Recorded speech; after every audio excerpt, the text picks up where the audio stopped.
oh, everybody's doing these 3Ds. And you got to have 3Ds to sell a job. I'm like, if you can explain what's going on and you can design it well enough, you don't really need that. And then the other thing is, like, a design is different from a rendering. Right. 3D rendering is not a design. You can't build off of that. So at the end of the day, you still need that 2D plan view drawing is what you need to build the job. Yeah. And without that, you can't build the job.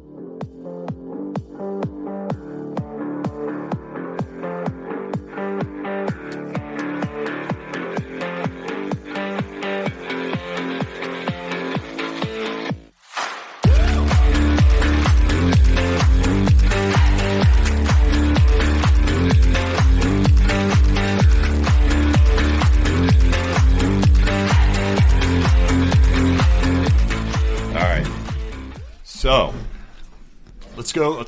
Let me get this here. All right. So design software. Quite a few different options out there. What did you start with as far as actually on your own once you got out of school? So, all right. So in school, let me think about this. So in school, you learned to hand draw, and that was like these big old tables with they called it like a drafting machine that had like a L-shaped thing on it, so you could draw your vertical lines and your horizontal, and you could set them at a 45 or whatever angle you wanted. So that's how you learn, like straight up drafting, and then learn how to draw your symbols and everything. So after school, when I got my first like design job, I was hand drawing in design and sales job, just hand drawing for clients, and that lasted for about, I don't know, 6 or 7 months. And I was like, this is getting really old quickly. So I started to look into like software. So the guy I was working for, he didn't want to spend money on software. Because I was like, man, Dynascapes looks like the thing that I need. Yeah. I wanted 2D drafting software, like throw the plant symbols in. And he didn't like it. I think the monthly cost or whatever. Yeah. So I started looking up like free options, and I found, I think, Dassault Systems, which is like the same people that make like SolidWorks for engineering and stuff like that. Yeah. They had like a free CAD, so I downloaded that, and then I went on the internet and I got libraries of blocks. Yeah. So plant symbols, boulders. Then I made all my own symbols. Yeah. And like I made it to where I could keep it like in a template, made my title block and everything. And so I used that for a while. Yeah. But then you get into like plants and labeling plants and having plant schedules and all that. So that got old too, which that was like really cool because there I am doing actual CAD. My drawings look professional.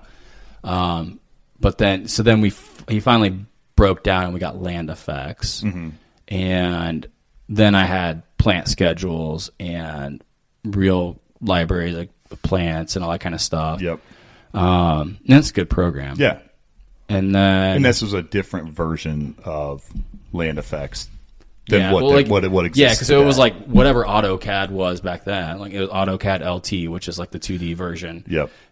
Whatever it was back then, which was pretty good. Yeah. It's still better than what Dynascape is. Yeah, yeah. Like, even now, 20 years, or whatever it is, 10 years later. Yeah. 15 years later. Like, they literally have made no improvements to that program, which is ridiculous. Insane.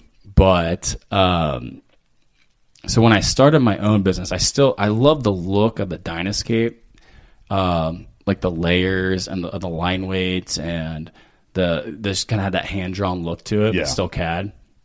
So I got that in 2016 when I started my own business, and that's what I used. And then up until like this last winter, I started to get frustrated with that because we got all these really like large scale jobs, and I was drawing everything like 24 by 36. So setting that up in Dynascape with different sheet sizes and then changing all your line work, you can do it, and it gets super annoying just dealing with all that. Yeah. So and then you can't have. I need multiple sheets per drawing. I need like a planting plan, a hardscape plan, a grading plan, a lighting plan. And you can't do that in Dynascape. You have to save out the drawing and do another like a full drawing. Yep. It's just super it's just not built for what, the complex projects that Well, I mean, your entire company's based around efficiency. Yeah. And it wasn't. It wasn't. Yeah, exactly. Yeah. And so the way it's a good program, like the way that it handles raster images and all this stuff. We had to, we got rid of that, and now we still have it actually. Yeah. But we're on to Land FX again, because you got that AutoCAD engine, and you got a lot more flexibility, a lot more speed. Yeah. You can do hotkeys which is everything. Which in Dynascape, for whatever reason, you can only program like 10 hotkeys. It's the stupidest thing. Yeah. Like, you can't even put trim. But on even certain ones, you can't make certain ones. It's the most asinine thing. Yeah. It drives me nuts. Yeah. But now we're back over into Land FX. I'm still using Dynascape a little bit. Nick's still in Dynascape. We're for like simpler jobs. I like the way that the foundation walls lay out. So a lot of times I'll take like the foundation walls and I'll build them in Dynascape, and then I'll spit them out to Land FX. Yeah. Because there's probably an easy way, like a good plug-in for doing that in Land FX. I just haven't had time to figure it out yet. Right. But it's not a pick one and go, right? Like necessarily, as far as at the beginning, especially. And so Dynascape and Land FX are like the two landscape programs that are more like very nice line work, 2D plan view. Which if you got a classical kind of landscape design degree, you know how important it is to have a really good, solid 2D plan view drawing. Yeah. Versus like you got like these UVision and real time architect and stuff, and they're trying to make like a 3D out of your design, but everybody knows that really does this. You got to have a 2D before you can build up a 3D. Yeah. So like I can do 3D, I just take it over to SketchUp, but I do it off of the 2D design. Right. And more, we don't even really need to do the 3D a lot of times, like we were talking about earlier. Yeah. Like most of our clients can see it off of a 2D black and white plan view, right? Well enough. Or I mean, most of the time, in our instance, and you're a better designer than I am, they're blown away by the 2D. Yeah. Like they're like, holy smokes! Like I wouldn't even have thought this. They're thinking, I would say 75% of the time they're thinking even less than what you present them in 2D. Right. And from there's no point in going 3D, in my opinion. Yeah. There's not. I haven't ran into a lot of instances where you need a 3D, and it's super cool. Don't get me wrong. Like, and there are instances and as we get into bigger and bigger jobs, it's going to be more relevant to have that rendering. But a lot of what we do, you don't need it, and it just kind of causes some confusion because you can get to a point where things look too real, and then on the 3D it was this color coping stone, but it's a little bit different than real life. So you get into that situation of like you kind of missold them with that 3D. You got to be very careful if you're doing 3D. Yep. A lot of times what I'll do is I'll take my 2D layout, and let's say that there's a vertical element that I need to show the client that I can't really show in that 2D. I'll just pull that into SketchUp and just model up that little section. Okay. Like the project we're on now, we have that waterfall with the fire bowls and everything going on. Yeah. I modeled that in 3D, but just that little bit. Yeah. And then just took like an image of that. Yep. I didn't even color it. I just did that in black and white too. Yeah. Sent it to the client so they could visualize how the vertical look of that thing is going to be. We just did that with an outdoor kitchen last week. Know, is just, and does it take a little time? Like we didn't pull it in to SketchUp to do it, but I just flat out, like how I learned to draw. You draw your first one, and then you've got your dash lines that come off of that and shows you the side profile, and then you've got the front profile down here. So you've got your top, your sides, all that. I just kind of built that out for them so they knew how everything was going to align and the countertop overhangs and stuff like that. It takes you 10 minutes, right? But it saved you $5,000 from, a 3D or years, because guys that do 3D, they're good. They're worth it if you have a client that insists on it. Yeah. But there's a fine line between like you just need to model this outdoor kitchen, and you can do that in SketchUp. Maybe you got to wrestle through it your first couple times or take some classes to figure it out. But just needing to model an outdoor kitchen is not the same as needing to model the entire back of the house and show the trees out in the yard, and like you get into like really trying to render stuff, it's a whole animal. Yeah. And you can waste a lot of time. It's not necessary. No, not at all. Like most of our clients don't need that. No. Yeah, and you kind of assume that's necessary because you see it all over Instagram or whatever. Like, oh, everybody's doing these 3Ds. And you got to have 3Ds to sell a job. I'm like, if you can explain what's going on and you can design it well enough, you don't really need that. And then the other thing is, like, a design is different from a rendering. Right. 3D rendering is not a design. You can't build off of that. So at the end of the day, you still need that 2D plan view drawing is what you need to build the job. Yeah. And without that, you can't build the job. So you have to do the 2D first, and you can't work it backwards. You can't, like, a rendering is not the same thing. So and a lot of people kind of confuse the two, I think. Yeah, and I think that comes from those softwares that, don't get me wrong, they're good if you use them what they're made for. But those softwares that are $400 flat fee, you get it, and you do your 2D, and you've already got your 3D. Well, some of those guys, I think, become acclimated to just always having that, and they use that more as their sales tool versus live samples of materials or live, meeting them at the stockyard. Because before we had a shop, we would meet our clients if they couldn't make their mind up on what pavers to go to, you meet them at the local stockyard.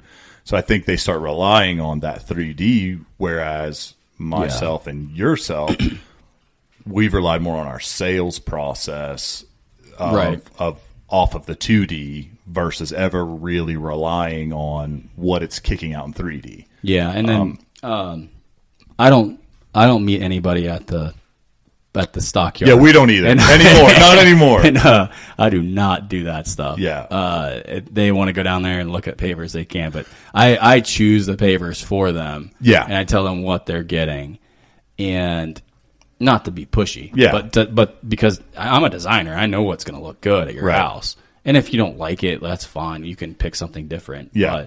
But that's the value. That's why you're paying me. Yeah. Because I'm picking out your pavers and I'm picking out all these details. But if you need to see the samples, we can, for larger jobs, and a lot of times your suppliers have let those guys do that. You don't need to go run to the supplier, pick up the pavers, take them over there.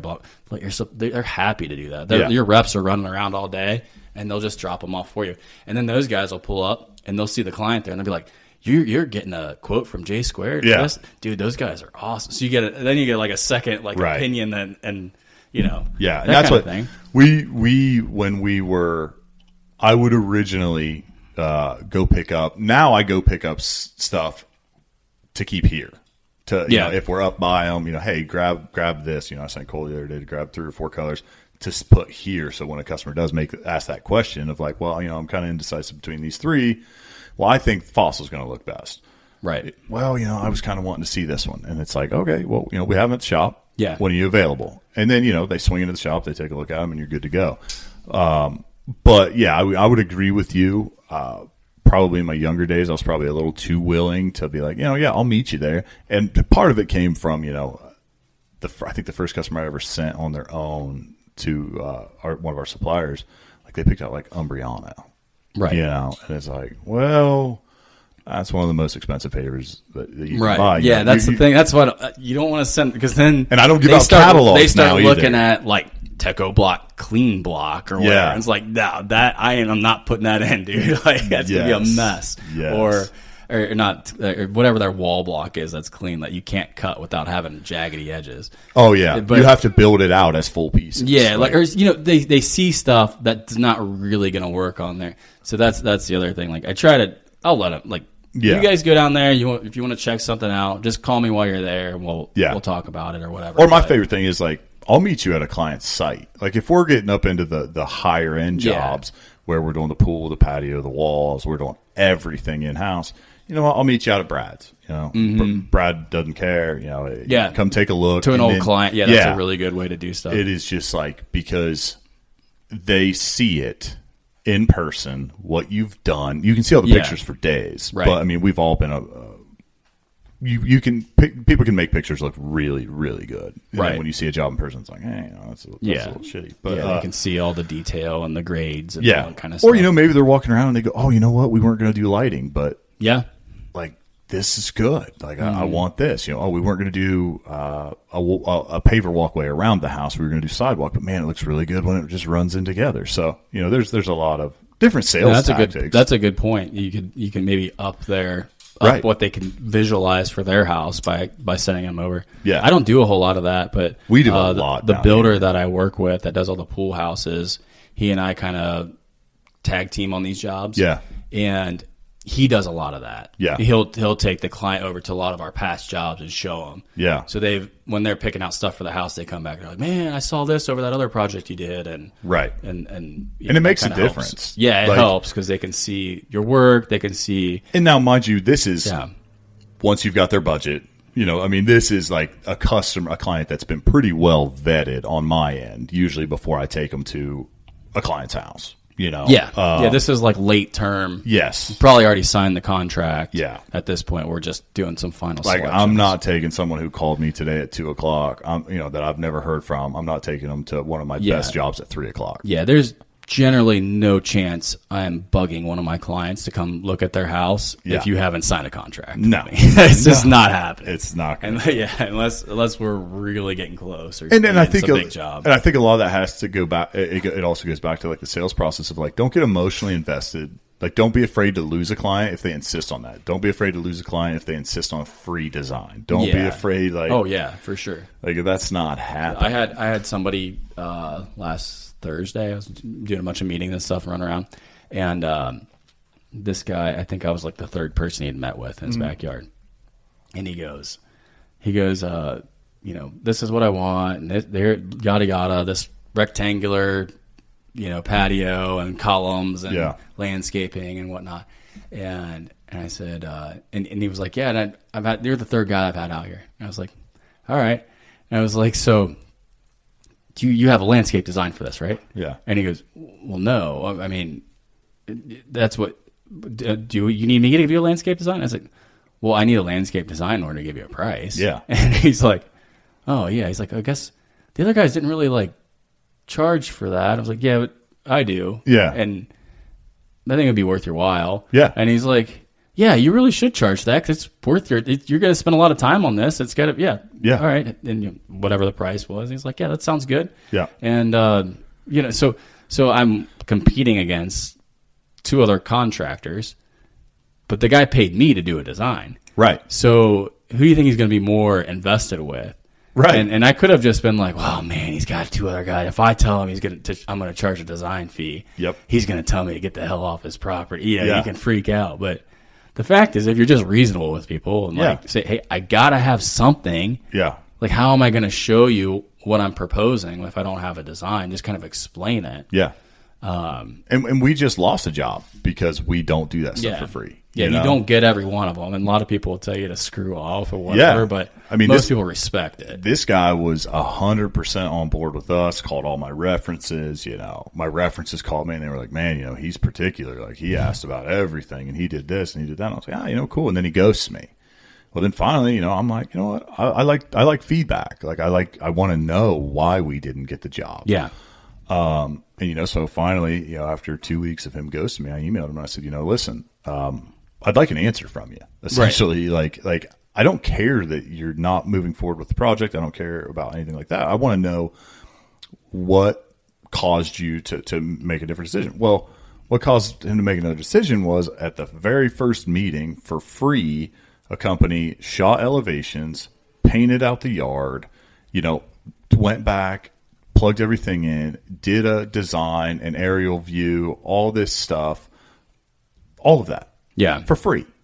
Right. That's what was his deciding factor versus paying me to do it. Yeah. I'm fine with that. And I can live with those guys are hungry. Yeah. And they want the job and more power. They're going to get busy. And then the next guy that comes along, they're going to be pretty wore out doing that. And you just, you're never going to not be busy. So there's no reason that you should. And let's not skim over the fact that you followed up with a client. Yeah. Because that kind of people are like, oh man, I'm not one of those guys that's going to harass you. Yep. And bullshit, man. I'm the guy that's going to keep on calling your ass until you tell me no. Yeah. And that's very important. Yeah. Because you always want to get that no. That's part of sales. Well, Because you're going to get a lot of jobs off the follow up. Yes. And it's going to they're going to see that you're professional and that you are interested in working with them. And most of the time people are like us, we're super busy. Yep. I've got guys giving me quotes for stuff out at my barn, and it's 3 or 4 weeks before I get back with them because I'm busy with my family. I'm busy just doing all this stuff. It's nothing against them. And so the guys that are following up with me, I'm like, oh, hey, thanks for following up, man. I appreciate that. Right. Yes, I'm going with you. Or no, hey, actually, I went with another contractor, and here's why. Yeah. Hey, maybe we'll hook up on the next one. Right. But like, it's not professional to not follow up. Right. And it's a huge deal in sales. And we've had instances where, hey, our quote came in at, let's just use around 150,000, and you email them, you get nothing. You call them, you get nothing. You call them again. Finally, they call you back, and you go, "What's up?" And they're like, it came in higher than what we could afford. Yeah, I'll be honest with you, and it's like, okay, but you were doing a 16 by 40 sun ledge pool. We can do that exact same pool in a 14 by 35 and save you this much directly off the top.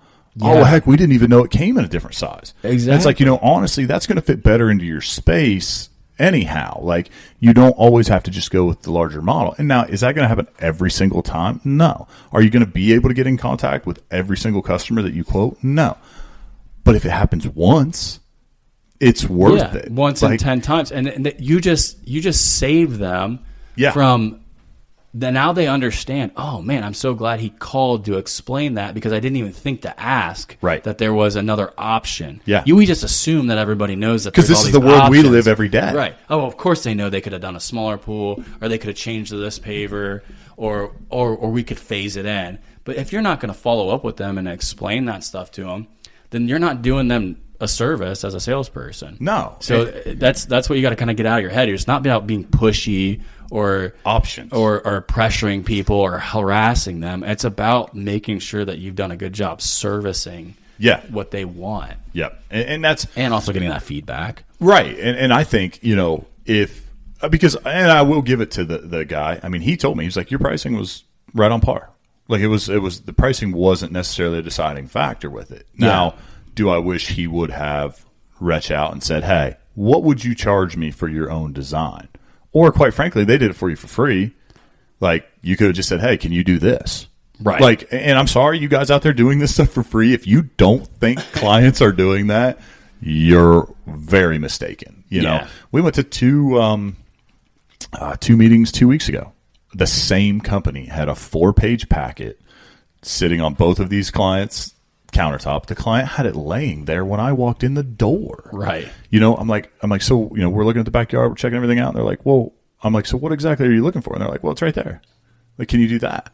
I'm like, well, yeah, we can do that. And I'm like, the one lady, she says, well, if you want to take a picture of it so that you can, run off of that, you can.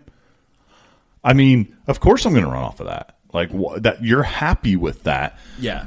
But there was something off about the company, no matter, you never know necessarily what that is. And quite frankly, I don't care if you're going to go with me. But you have to charge for this stuff. And it's hard. I'm guilty of it when I was starting my company and coming up through, but, and I haven't always charged every job. There's times when you're hungry, just like those guys that kind of swooped that job from you, essentially. Right. They needed the work. Yep. Evidently. Or maybe their structure is so that they can do that, but pretty much they needed the work. Yeah, that's what you can kind of regardless gather from that. And when you look at this stuff, don't be afraid to take some of your designs with you on a consultation. Some of you, like just a pamphlet. Some of the best stuff I've ever seen was there's a guy, he pretty much takes a binder with him, and it's their process, and it shows everything from that initial meeting to the pool school walkthrough, right. Or the maintaining a patio or maintaining landscape, and it's all in there. And you can sit in that meeting and just hand it to them and say, go through it. Any questions you have? It defines everything. Yeah. It had pictures of cracked concrete. This is what you can get with concrete. Like this can happen. And I think that's just, being transparent. Most of these clients, especially if you're dealing with high-end jobs, they want you to be transparent. There's a good chance most of the clients that we meet with they're doing all right. They're doing all right. They're smart people. They've gotten to where they're at because they're smart people, and they just don't want you to bullshit them. Right. Just shoot me straight. Like what's this cost? Well, a laminar costs X amount of dollars. You can put a deck jet in for 10% of that cost, and the only difference is you don't have a light. Right. So I think that's a huge thing, but being capable of designing in house, that was another thing we were talking about there is huge, in my opinion. Yeah, I think it gives you style, a certain style. Like there's Prime Outdoor has a certain style in their designs that is unmistakable. When that guy took pictures of one of your designs of a patio, I never saw that you installed. When that guy was using them on that somebody other stole page. My pictures. Remember? Andy? So when I saw the drawing that he had posted on his website, I was like, that's Jeremy's drawing. I know that's Jeremy's drawing. Right, because I have a distinct style. Yeah. And that's all the way down to your landscape beds. Like, right. It's like, that's a Jeremy drawing. And that's kind of the cool thing that you can develop as a landscape, because we're like Poolscapes now is like really our big thing. Yep. But as a landscape designer or whatever, you can develop your own style and you can be recognized for that around town, and people will be attracted to like your specific style. Right. And there's other landscapers in town that have a different style than me. Right. That's really cool. And I like it too. But like, it's just not, it's just different. And you can tell like who did what job based on their style. And it's kind of neat to have that. And if you're outsourcing your designs to different people, maybe different designers, or a designer that doesn't have a great style, or doesn't, maybe like there's a certain personality behind the styles too. Like you might have a really good designer, but like the personality that's behind his style isn't jiving with your company. Yeah. So, you could pick a certain designer that has that kind of personality of your company too. So you could do that. But like being able to design in-house, for one, you get the style. Yeah. For two, you get the ability to get back with clients really fast when you want to get that job. Like revisions. If I get like a hot job and I'm meeting with that client, I'm like, man, I need to turn this thing around like in 3 days. Yeah. I could go out there, get it measured, draw it up, get it back to them, go out there, meet with them, settle up on revisions over email for a couple of days. Boom, I've got this job. Yep. It could be a 200 or 300, whatever, it could be a good sized job, but I can turn and burn. If you try to work with a landscape architect or outsource a designer, you got your meeting, and then you got to get him out there, and then he's got to meet with the client, and then their schedules have to align, and he may not be motivated, he may be super busy, and then like all of a sudden you've got 6 weeks to get back with this client, and they're not hot on this project anymore. They're thinking about buying another house. Like things came up, and you just lost the job because you were too slow. Yeah, and I mean, especially as you said, like getting into the Poolscape side of things, the flat out bottom line is when it's nice out, the phone rings. Yeah, and you see it this time of year constantly when you go through these. Where in our region where it runs up to 65, 70 degrees, it's like just ringing all day. Leads are flowing. You wait a week to call that lead back, or to get in contact or anything like that. As the weather dips, we're in Ohio. It could snow one day and be sunglasses and t-shirts the next day. Right. You can start seeing a pattern like really easily, and that correlates to the same thing as you're saying of getting back to them quickly. Right. Because like this April, May, we're going to probably book up for most of the year. Right. In the next couple months. So all the other landscapers are also going to be booking. So if you're using an outsourced designer, like good luck getting them to get stuff done for you in a timely manner. Right now. Because they have their own clients. Right. I mean, you're not, whereas you control the priority level of your clients. Right. you don't control the priority level of your clients when you're outsourcing that. Exactly. Now, could you front them some money? Yeah, but could you be that client? But you're still, there's nothing saying that guy that lives 3 hours away doesn't come down with pneumonia, doesn't get sick, something happens like that. And guess what? Your client doesn't care. Like as much as you would like to think they do, they don't care. Yeah. Because there's going to be someone else who maybe is designing that job also, or is bidding, especially on these high-end jobs. Some of these clients, they don't mind paying 2 designers to see what they come to the table with. Mm-hmm. That guy comes to the table first, and he says, the client says, well, we're waiting on the other design. And they say, well, how long do you think it'll be? And they say, well, I don't know. They don't do their designs in-house. Boom. What's that look like for me and you? Right. That's a moment for me to pounce and say, well, the good part about us is, any kind of revision you want to do on the site, we're Johnny on the spot. Yeah. Like we can make that modification. Right. We can throw that change order. And it's not generally a revision. It's the change orders as the job goes. Like those clients, once they see like certain stuff start to happen on the job, they go out there at night and they're like, damn, what if we did this? What if we did that?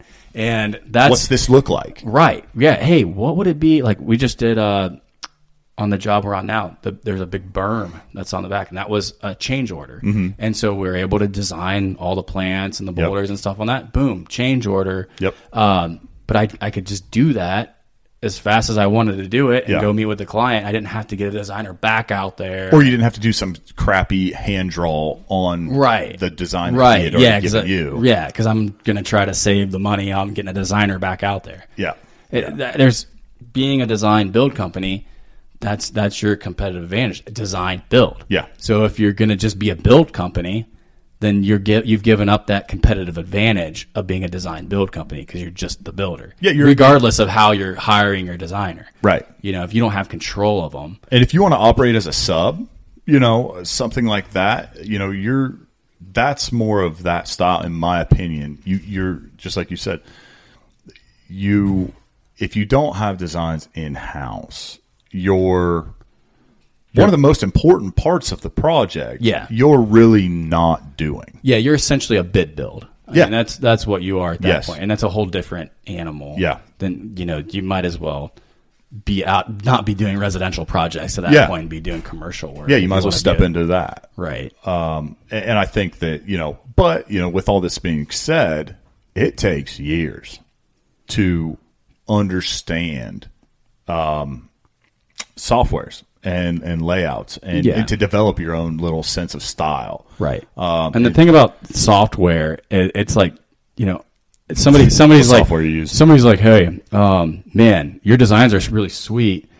You must have really cool software. And it's like telling a photographer, man, your pictures are really awesome. You must have a really good camera. And it's the skill behind the software. They're good at taking pictures. It's not about the equipment. It's about the person using it. Right. And and here's the deal. If you're a company out there that's like, okay, so I got to get some design software and I got to start learning. Might not be for you. I mean, it might not be for you to really take and take what's in your head and compute that. And what you really need to do is go to a community college at night. Yeah. And learn how to design. Yeah. It's not about the software. Like, I can learn 5 different softwares. It take me 3 or 4 days to learn each one. Right. That's nothing. But the skill of actually being able to design, to understanding why the line work looks good the way it does, what plants go with what plants. Yeah. All these things that come with design, all the different elements of design. Yeah. That takes years to learn, and really you could learn it in a couple quarters, like a couple semesters now. It's at a community college, and you could propel yourself. But like, if you don't have that kind of like background classical design training, you're gonna have an uphill battle. Yeah, and there's to me the best thing I ever did was I probably was more of like the bid build style. When I first started out, there was a good local guy that, he could spit them out for $100. He'd go to site and, shoot grade and like do all that for me and then send me a design. Well, you're down into 400 to 800 square foot patios. So it's not, they're not intense. Maybe a set of steps, maybe a couple, like a little seat wall, stuff like that. But I was capable of learning the installation of the products and then stepping into the design side. So I knew what would work and what wouldn't. It's overrated knowing heights of materials that you consistently use. Yeah. It's underrated. The understanding of the materials that you use and what effect they have on that site. Yeah. No different than buying a 14-inch, what the heck's the Teco? Raffinato cap that you're maybe putting as the step tread versus a 12-inch bull nose. Right. And what that does to the layout of those steps. Yeah, so understanding how all those products work together and what the implications are on your design too is a whole nother part of it. That if you're hiring that out, you just hire like any old landscape architect. They might just put some really cool looking steps and a cool looking patio, but none of it works with the material that you have selected, or it makes it super complicated. And you may not realize that until you get out there and are actually doing the job. And you're like, damn it, I wish he would have just modded out this set of steps. I would have saved so much material and so much cutting, and it would look cleaner. Yep. And that's something that I get into a lot when I talk to people about. You got to design your jobs to make profit. And what I mean by that is picking the materials, picking the way that it's laid out. Like, I mean, we do a lot of squared patios and linear stuff because guess what? We can drop it super fast and there's not a lot of cutting, and we make more money. Yeah. And it looks good. And so you got to think about the way that you're designing is going to directly affect how much money you're making. Yeah.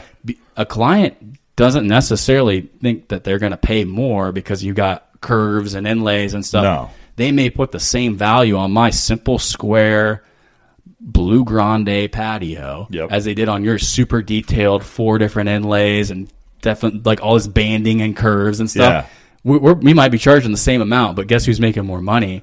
I am, because I'm in and out of there and you're there for several days or whatever. A feather in the cap is expensive. Yeah, right. Like if you're doing this for your ego, it's expensive. That's an expensive lesson to learn. If you're doing it for pictures on Instagram, you know what? If you want to do a job to showcase what you can do, wait till you get rolling. Do a project at your own house, where you can justify maybe saying, you know what, this is something that I can figure out my hours on doing these inlays, or I can figure out my hours on doing these radiuses and flipping the pattern and doing all this fancy stuff. We even get to the point where I just had a meeting with a client, the job we're starting tomorrow. I'm going to lay your patio out to be full XLs. Right. Like I'm going to lay that out to, if I put on the drawing that patio is going to be 600 square feet around a pool, just a little patio around a little pool or something, and it's 600, 700 square feet, but I'm an idiot with my dimensions, and I got to cut 6 inches off of a 22-inch wide paver. Yeah. That cannot be reused, but takes me man hours. Right. Why would I do that? Right. You know what I mean? Like you need to understand the square footage material ordered into your job. Number one, you should always order extra, 10% minimum. I mean, that's we order 10% right additional. I mean, when they get really big, we don't necessarily do that. But why are you going to, you can look at that client and go, hey, you know what? I know we were shooting for, the 600 square foot range, but you're going to end up with 620 because we're not cutting a quarter off the end of the paver. We're going to end on halves. We're going to end on fulls. And there's generally never a situation where the client's like, no, I'd rather you just cut it off. Yeah, exactly. Yeah. But you got to make sure you've based enough for it. That's the kicker. And in your design, I'll take that, like let's say there's a pool and I'm doing grandes or XLs or whatever. I'm going to offset that line, whatever that dimension is, out, and that's the dimension that I'm going to design that patio to. And it's at least going to get you close enough. You know what I mean? With your spacing, they're generally pretty accurate. Yeah, you may miss it by a quarter, half inch, like when it comes down to the nitty gritty. Yeah. But at least your base, by the time you factor how far you went, you're plenty good. Yeah. And I think a lot of guys, I've watched guys saw cut down the side of a patio, and it's like, what are you doing? Right. Why are you wasting that time?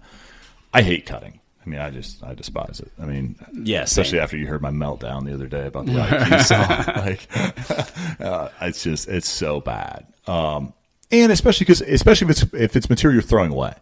Yeah. You're better off giving that to the client as far as the extra 4 inches. Right. And not even billing that out. Now, if you're billing out full pallets and full pieces, like you've got it covered anyways. But it makes no sense whatsoever. Yeah. Yeah, it's definitely it's one of those things where a little bit of planning ahead of time and thinking that through. That's why we're charging for a design, because it gives me some time to sit there and think about all these details on your project, which, it saves me money to not have to cut that line, but it also looks a hell of a lot better at your house. Yeah. And you're not going to be sitting out there with a glass of wine 2 months after I left, like, why the fuck did they cut that? Like, you know, to where your soldier course. Those guys were idiots. They should have just left the rest of the paver. Yeah, your sailor course sits 1/8 of an inch closer, on that cut end because you cut the spacers off of your pavers, and people do see that eventually. Oh yeah, they may not see it on your walkthrough, right? But they noticed, there's no chamfer on that. Oh, holy crap, they cut that off. Yeah, like, and they're picky brother-in-law is going to come over there and nitpick it apart, and they're going to be pissed at you once that guy. So you're always designing for that guy to come over, right? Versus the actual client, and that's why it is so crucial. Like, but that goes back to the in-house thing, right? Like, you're hiring out of not you, but like if you hire that out-of-house designer, maybe that dude he loves Unilock or he loves Techo-Block. You know, I know one who loves Techo-Block materials. Maybe he's not going to take the time to figure out the exact dimensions of stuff to run that for you. And quite frankly, probably most of them don't. Yeah. Maybe some of them might be really good and be on top of it, but usually they're not motivated for that. Right. And then I think it's important too to clarify that we're talking about designer and not a rendering person. Yes. There's like these 3D artists that are out there doing renderings and like SketchUp and all that. That's a different thing. That's a whole other realm. Yeah, and those guys, man, they're freaking. Some of those guys are absolutely incredible. Unbelievable. At what they can do, and they understand the product really well. So, I mean, we have the one that we did 2 years ago, and when I pulled up the renderings the other day in the office, and Cole and Brent were looking at them, and they were like, "Why did I never see that picture of that job?"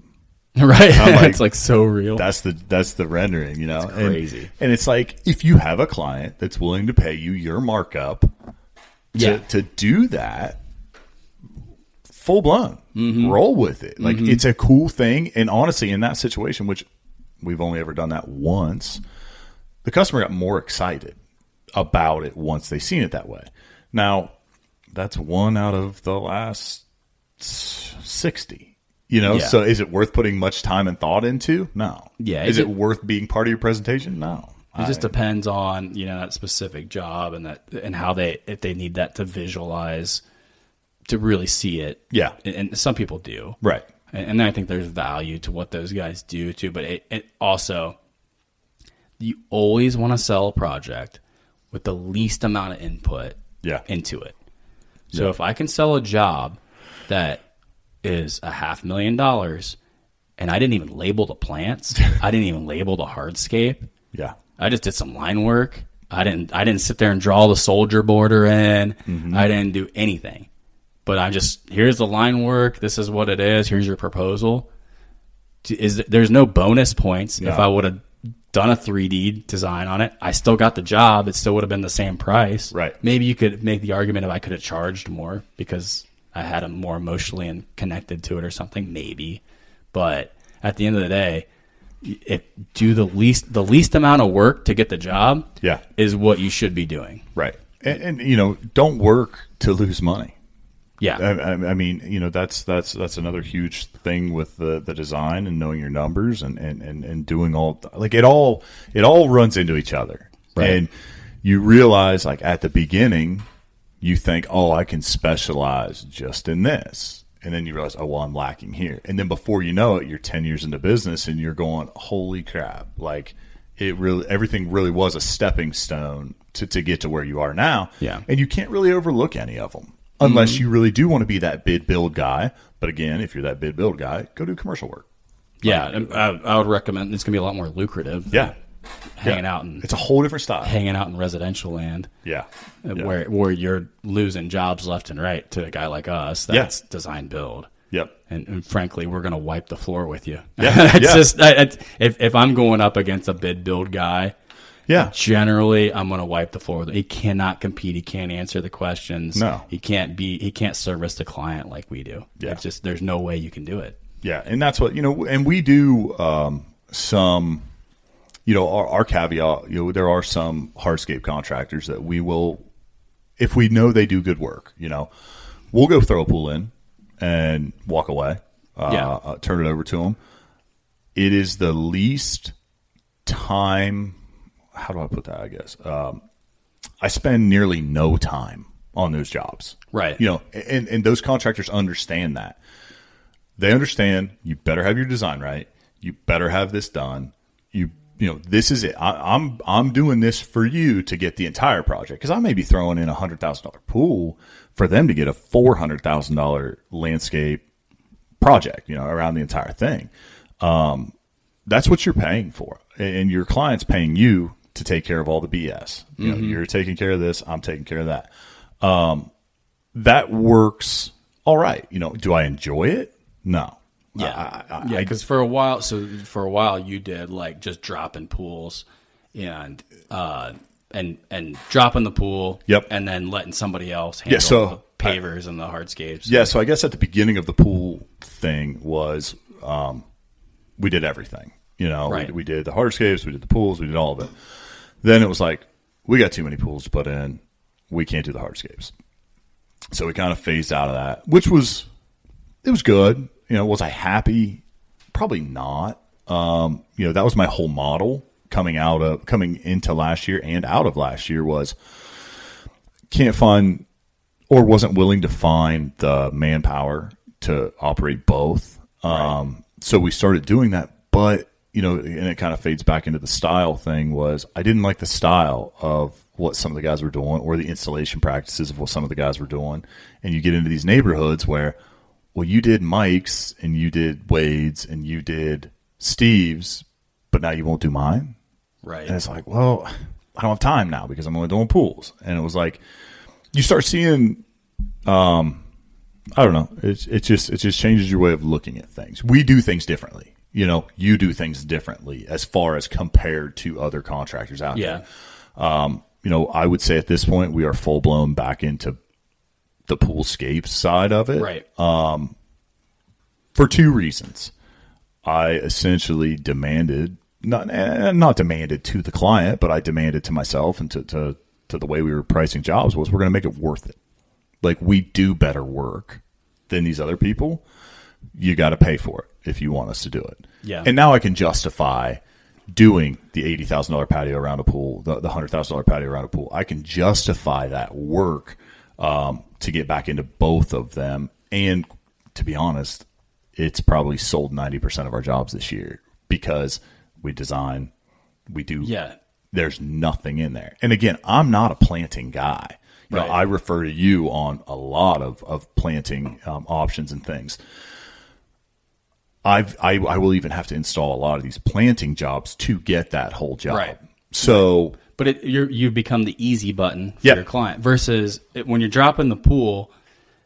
There is a certain amount of friction generally with the client because you're like, okay, here's where my part stops and where they start, and they're calling you, asking you questions about the next part, and you're like, yep, I'm out. Or I mean, the one we did in the fall, the contractor had screwed up some elevations, and like the homeowner comes to us, right? And it's like, hey, what do you guys think about like do you guys see anything when you look at that? And I'm like, yeah, it's not centered, like, and it's not something we did, right? But you end up getting a little bit of friction with the clients because of it, and frankly, they're not qualified to be GCs on this project, and that's where when the pool only guys always put the client in the position to be a GC. Yeah. And generally, some clients run with it and they're great. Right. But some of them, most of the time, what ended up happening to us is when the pool guys, they just basically dip out. Yeah. And then the landscapers, we ended up being the GC or helping the client navigate through GC land on their pool project. Right. And that was kind of why we got into just doing the pools. It's like, we're already doing all this stuff. Why don't we just GC the whole thing? And when it comes to the elevation, the literal elevation side of things, I can't stress it enough, is, which also goes back to your own designs. It's so crucial. Yeah. It is so freaking crucial. I mean, the last guy that we installed one for, I mean, he was great. The contractor's great. We've ironed some stuff out to where we'll still help him out. But I show up the day before I dig to paint this pool out, and I go, okay, so what height do you want the pool at? Like what are we basing this off of? Like, threshold, 2 steps, 7-inch. What are we doing on this? And he's like, well, what do you think? Well, right. What do I think? I didn't design and sell the job. Right. Like, how many steps do you have coming out of that door? Like, are you doing a trench drain between the pavilion and the pool? Yeah. Like, I asked that exact question, and he said, well, what would you do?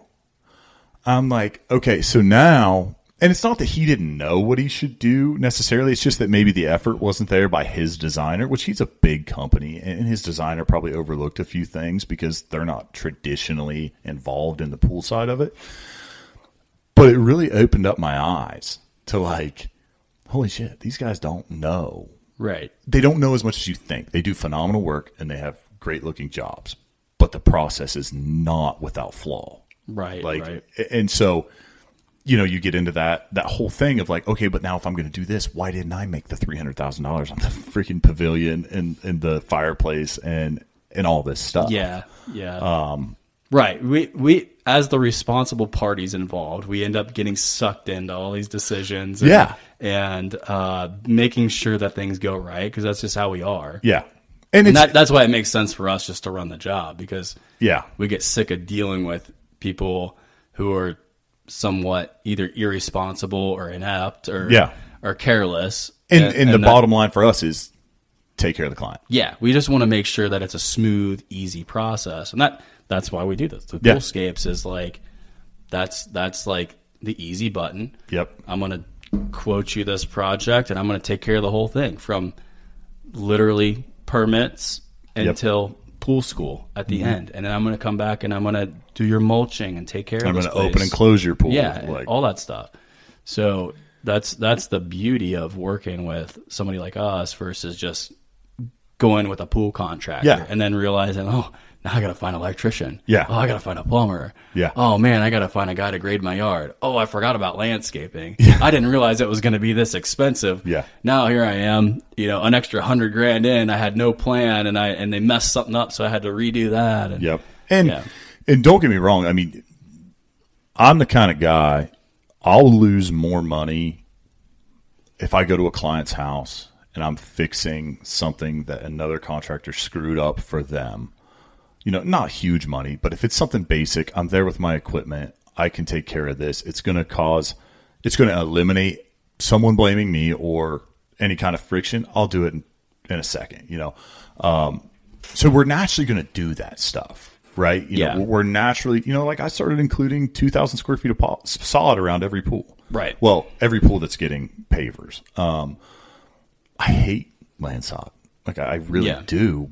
But the difference in the attitude of a customer who has the next rainstorm splashing mud all over their new patio versus one who their dog can walk outside and come back in clean is insane. Oh yeah, it's so that's one thing that's super worth it. Yeah, and switching to using sod versus seed. Yeah, and I'll tell clients, I've got great subs. If you don't want to pay me to do the sod, like that's fine. Like call Cole. Like another local guy in town with school.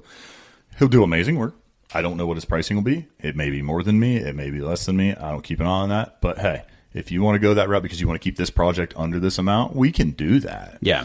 But this is what it costs for us to do it. Right. And to be honest, you've got, I would say, us, everyone that we have is a skilled position. Like it is a skilled position. Your guys, they're skilled positions. Yeah. I have to charge a premium to go have a skilled guy go lay sod. Right. Right. His hourly cost doesn't change for me. And to us, it's the same as like some of these contractors that are coming out quoting us for this bar, and they're like, dude, it's going to be so much money to do those other lights. You don't even understand how much it's going to be. And I'm like, so what is it? Well, $300. I know. And I'm like, well, dude, that's not that big a deal. Just do it. And so we get in our heads about that. Like, oh man, it's going to be so much money to have us lay sod. Yeah. Whereas the clients, you're like, yeah, it's an extra $2,000. They're like, oh shit, yeah, give me some sod, dude. You know how much of a headache it is to have my dog track mud in the house? Yeah. And that's whatever it costs, like we're spending their money. You can't think of it like how sometimes we get in our head about, oh my God, I'm charging 3 times what the sod company does to lay the sod. But they don't have to deal with calling them and scheduling them, and we're just knocking it out. Like, it's of value to them to just go ahead and have us do the sod. Right. And that's what, it goes back to, I think I'm going to dig this one out of the archives. What Landscape Daddy said, it's the most, what do you say? The most expensive business to make a mediocre living. From a perspective of, we do have all skilled guys.